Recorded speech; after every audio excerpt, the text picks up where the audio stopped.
日本時間4月12日、米国時間4月11日、ロサンゼルス、ドジャースは本拠地でテキサスレンジャーズと対戦し、6対3で勝利、シリーズ連勝を飾った。試合は初回、相手先頭打者に本塁打を許す苦しい立ち上がり、しかしその裏、大谷翔平がすぐさま一発で応戦、主導権を引き戻すと、テオスカー、ヘルナンデスら打線がつながり、序盤から試合を優位に進めた。試合後、ヘルナンデスは、相手投手の傾向を分析し、狙い球を絞れた、と語り、準備の重要性を強調。一方、先発のエメット、シーハンは2本塁打を浴びながらも粘投げし、フォームとタイミングが改善した、と手応えを口にした。デーブ、ロバーツ監督も、登板ごとに良くなっている、と評価し、若手右腕の成長に期待を寄せた。チームは攻守でバランスの取れた戦いを見せており、次戦は佐々木朗希とジェイコブ、デグロムの注目対決が控える。勢いに乗るドジャースが、さらなる連勝へ挑む。Teoscar, you had yourself a two-hit night, including a three-run homer. Recently said that you're feeling very close when it comes to the swing. After the results tonight, how are you feeling offensively? Man, really good. Obviously, been here and there with the timing, pitch selection, getting a good pitch to hit. It's a day-by-day thing. That you gotta work on it.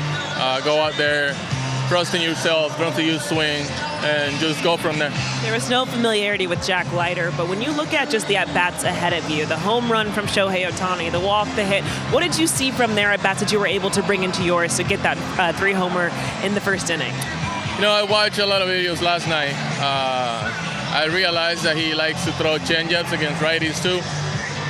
So that gives me an idea to where to look. I was hunting something middle in. He left one. It wasn't a bad pitch. It was just up. But, I just put a good swing on it. You had some things, whether it was offensively, defensively. Tell me, when it comes between you and Andy Paz, are you going to put a line in the outfield that tells him that he has to stay on his side of the outfield? I thought it was my ball, but and then I realized I was playing to the line. So I think it was my fault. But, at the end of the day, what matters is that he got the ball. We're here to have fun, enjoy what we do, and just trying to do it the best way that we can. You guys have picked up 2 wins on the Rangers. That means you picked up the series win. Just how you guys have been able to do it, the pitching from Emmett Sheehan today. What was it like just playing from behind him? It's just, having a plan, knowing, trusting the guy in front of you, behind you. The pitchers are doing the same thing. They know we had a pretty good team.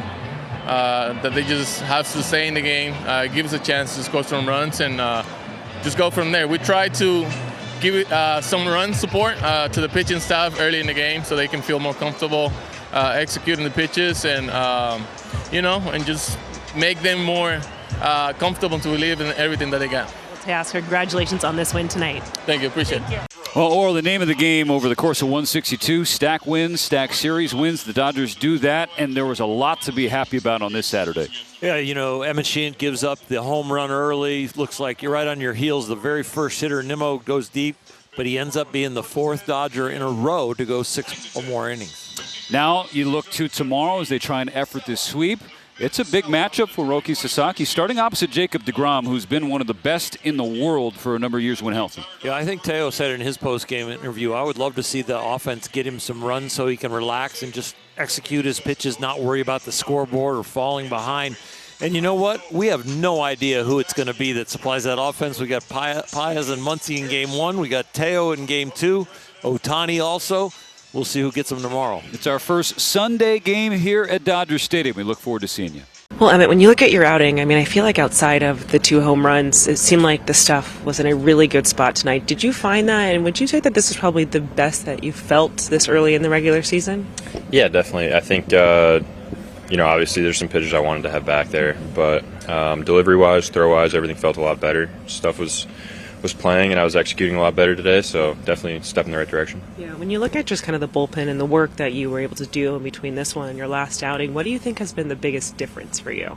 I think it's just a couple simple things with the delivery that were different. Connor and Mark have been great about, trying to get me on the right track, and I think it just took a couple outings for it all to click, but yeah.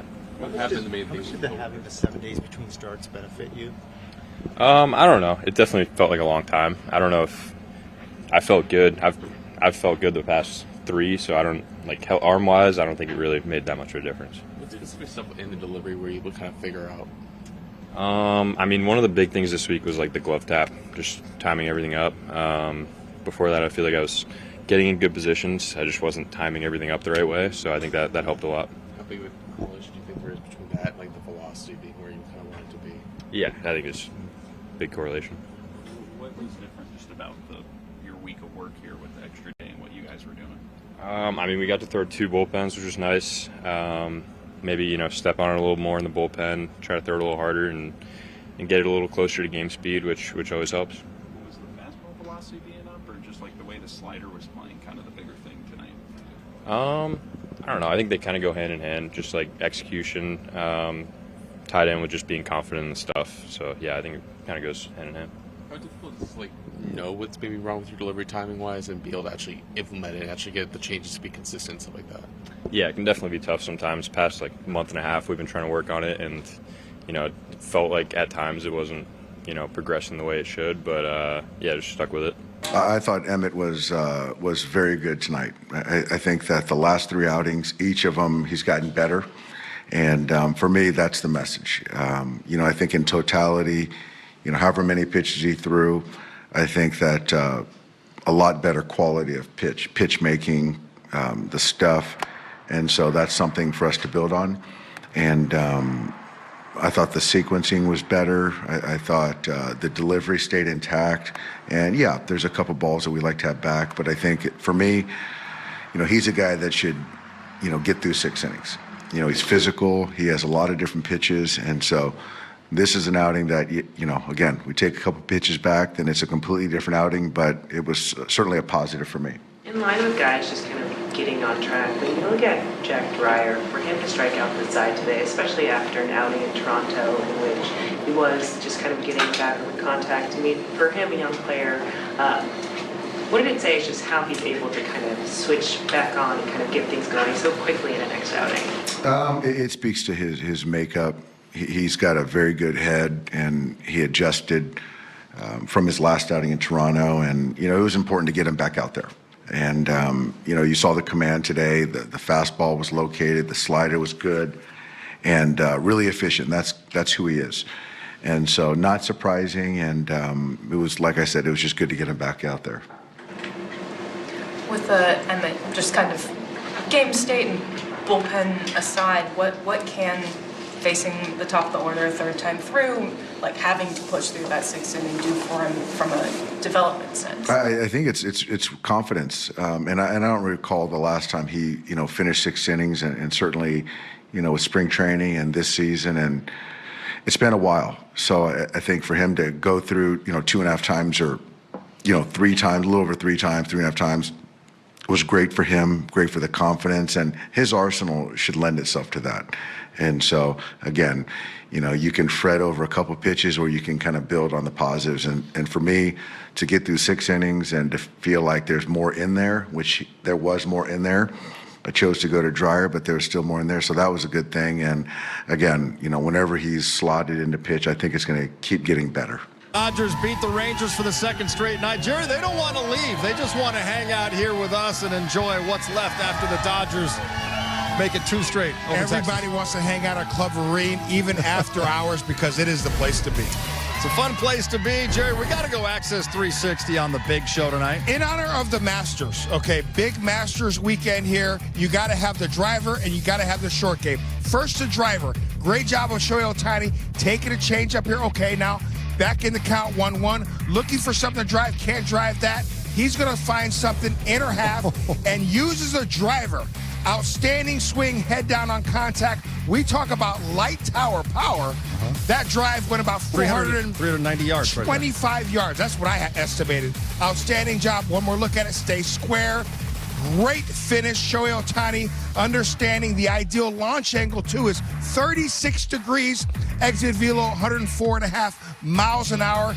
Now using that driver. How about the short game? You got to be able to chip if you want to be able to score at the Masters. Great job of using the short game right there. That 60-degree lob wedge. Nice little bump and run. Have it stop there on the green. And look at John. negative 68 degrees. Outstanding job understanding your game, and look at him fly down that line. Shohei Ohtani doing all things, the long ball and the short. Skip, tonight seemed like the first time this season that we've seen Jack Leiter struggle a bit. So what seemed off for him?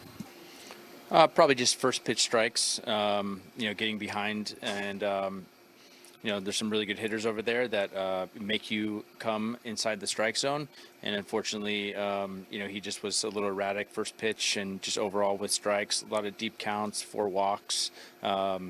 So it's just one of those nights for him. And sometimes you get those. We talked yesterday just about the situation on this road trip, needing starters to go deep into the game, not wanting to tax the bullpen too much. How do you find that balance at this point in the season? Well, the good news is Alexander covered. So he had an amazing outing, kept us in the game the whole time. Garcia put up a 0. So we were in the game. I know Jack only went around 4 innings. However, the way Alexander pitched, really covered us, and we have a pretty fresh bullpen for tomorrow. So luckily for Todd doing that for us. How did you see Brandon Nimmo giving you guys a chance tonight? Brandon's one of the smarter hitters that I've been around. The game planning is elite. The way he thinks about the game, offensively and defensively, it's not surprising the production that he's had throughout his career. I had no idea how his mind worked, and it's not just an unbelievable talent, but the way he prepares is as good as anybody's, and so it's not surprising what he's doing on the field. Thanks, Skip. You're welcome. Let's take a look at our probables for tomorrow. Jacob deGrom back on the bump, pitching at Dodger Stadium against Roki Sasaki. Sasaki with great stuff, but sometimes has a tough time corralling that. You can see 5 walks. He's allowing more than a base runner and a half per inning. Perhaps an opportunity for the Rangers if they can stay disciplined against the young righty with one of their co-aces on the hill. It's the Rangers and the Dodgers wrapping up this series from Dodger Stadium. Our coverage beginning at 2:30, first pitch just past 3. 今回も最後までご視聴いただき本当にありがとうございました。動画の内容を楽しんでいただけたでしょうか。もしよろしければチャンネル登録と高評価をお願いいたします。皆さんの応援が今後の動画制作の大きな励みになります。それではまた次回の動画でお会いしましょう。